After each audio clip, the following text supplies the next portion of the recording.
अस्सलाम वालेकुम बच्चों, आज हम आप लोगों को दो हरफ़ी अल्फाज सिखाएंगे।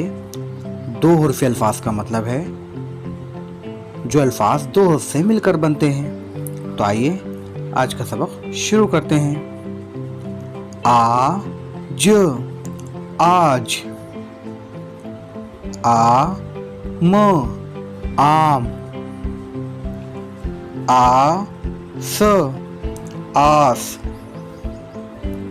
सब, सब। रब, रब। रट, रट। मत, मत।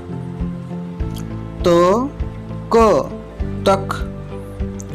पर, पर।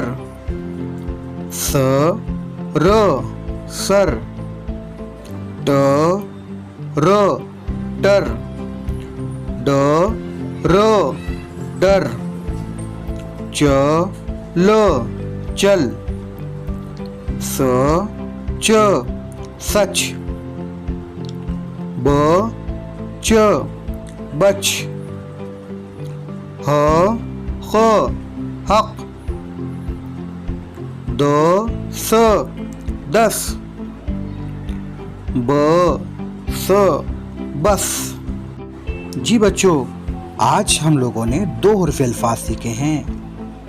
वो हैं आज, आम, आस, सब, रब, जब, तब, अब, कब, रट, मत, टक, सर, टर, डर, चल, सच, बच, हक, दस।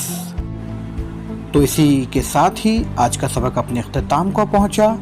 मिलते हैं एक नए सबक के साथ अगले वीडियो में। तब तक के लिए अल्लाह हाफिज़। अपना ख्याल रखें, घर पे रहें, महफूज रहें।